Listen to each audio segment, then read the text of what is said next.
I think I must start by appreciating the fact that this is hosted in Africa and in general and in South Africa in particular. That is very important. As opposed to sometimes being called to UAE to discuss African issues. I'm quite excited about that. It is a great sense of honor and privilege to welcome all of you to this country. It's quite a beautiful country. You will enjoy it, be happy. I must say it is distinguished because, unlike many other energy conferences, the conference is critical and constructive conversation about energy sector in detail rather than having a polarized conversation about diverse energy technologies. If we pull it together, we're quite able about that, but it is one debate that is polarized.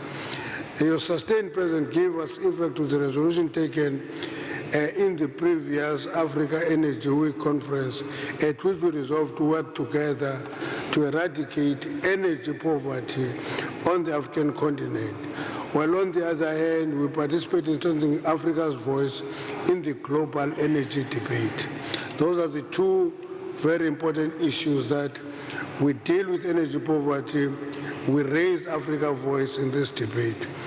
And we must remember that 1 in every 2 citizens in the continent have no access to electricity. 600 million people of the African continent do not have access to electricity, which is the actual challenge facing every leader in the continent. And it is also important to remember that if you go north of the continent, their access to electricity is close to universal access. Sub-Saharan Africa, at best, it's around 45%. That is what we must be debating and deal with. And therefore, cooperation among African nations is required to ensure that we increase access to affordable, reliable, sustainable energy in line with United Nations Sustainable Development Goal 7. Let us emerge from this conference with renewed commitment to work together for just energy transition. And that just energy transition cannot be theoretical, it must be just, it must talk to people, and it must talk to communities. If it doesn't talk to communities, doesn't talk to people, people are statistics, it is not just. We should also respect national conditions of individual countries in the continent. Let us not neglect developmental imperatives by destroying what we have in the hope of something new will be greater.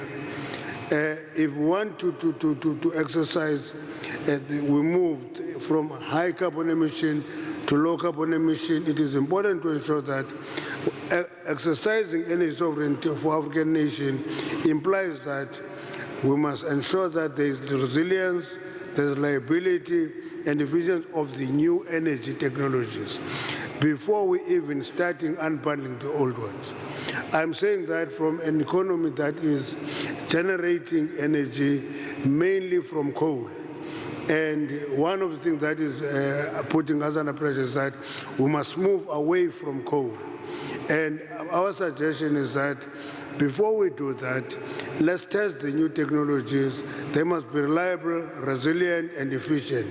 Then we can begin to unbundle coal. The same applies to oil and gas. We're told that we must not test them. They are fossil fuels, but the reality of the matter is that 82% of world energy is from fossil fuels and coal. And therefore, to just neglect them is going to lead to a collapse. Africa must intensify the effort aimed at developing its oil and gas sector in order to benefit from expected increase in natural gas market and global supply. The recent sizable discoveries of oil in Namibia, Cote d'Ivoire, and Uganda, and gas in South Africa, and huge discoveries of gas in Mozambique are proving to be a game changers and have intensified the need to step up exploration campaigns in the African continent. This opportunity for Africa to benefit from its endowment of these natural resources is critical minerals. More important to us that we're not talking about, we're endowed with uranium deposits in the continent, and the fact that Africa never ventured into nuclear energy is actually a myth. I don't know how did it happen. At this point in time, South Africa has a nuclear power station, want to extend that. At least Egypt now is having 4 reactors. There are quite a few African countries that are talking about nuclear. And I think we should not write it off, because uranium moved from Africa to everywhere else in the world and generate energy there. And here, we don't use it. The one point I want to emphasize, one of the things that we must argue against is weaponization of climate change against development. We must resist that. At the center of which will be foreign funding NGOs that are funded mainly from the United States and United Kingdom. I want to leave this message and say to them, these NGOs must be registered, they must declare their source of funding, so that as we force political parties to be registered and declare their source of funding, it should apply the same way to NGOs. Otherwise, they will block development and will not progress in the country. Now, I'm making this point because huge discoveries made in Namibia, President Gengo, and deposits made in Cote d'Ivoire actually involve companies that we chased away in our continent because environmentalists fought them. And they migrated to those neighboring countries and discovered oil, and that those countries are progressing. Here, we want to breathe fresh air in darkness. Now, that is going to be equally important that we have this debate on the role of critical minerals in the continent. These critical minerals were endowed with them here, and these critical minerals are the future of green economy. And they are in African continent. But the definition about what critical minerals is done by the US, UK, Canada, Australia. We don't have a coherent definition as a continent. That is a call upon all of us as Africans to have a coherent approach and agree on how to use it.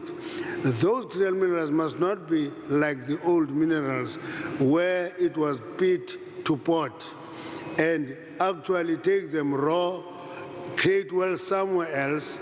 They must create wealth in the countries of origin. So the issue of, I'm trying to shorten my speech as well. Another important investment imperative for Africa is to enhance resilience of its energy systems, its infrastructure, including refining and transmission capacity. We are in trouble with transmission. In South Africa, we're suffering from something called load shedding. It's not because we don't have enough coal, we don't have enough power stations, we have all that, but we don't have sufficient transmission capacity. We are now beginning to see refining capacity being reduced and prefer imported finished products instead of refining in the continent. It's something that we must debate in terms of what we say.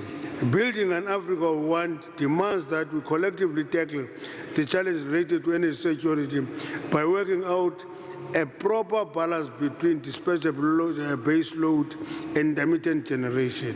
Renewables, very important, but the intermittent behavior of renewable goods require partnering with base load.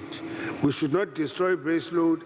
We must strengthen base load, partner with renewable energy, then we're going to have a reliable supply of energy. Low-cost financing is very important. The commitment by developed countries to give us $100 billion per annum must be fulfilled. And we must debate that and therefore get the financing of sustainability projects, including carbon capture, utilization and use.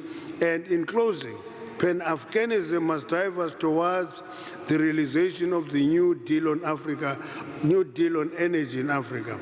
That is people-centered, guarantees continental economic growth, and development and industrialization of the continent. We can't continue with this. You know, energy poverty takes different forms, President Obasanjo. It's not just not access to electricity. It also means there is, in South Africa, we're actually 93% connected, which is close to universal access, but our people use that electricity only for lighting. For cooking and space heating, they use the old methods, wood, coal, and paraffin. We should deal with the price of electricity as well. Therefore, as African leaders, let us continue playing a collective role in the global energy debate, given Africa's endowment with natural resources. It is not individual countries' responsibility. Our weakness is this thing called racing to the bottom by competing among ourselves and lower standards and be the net loser in the debate. Thank you very much.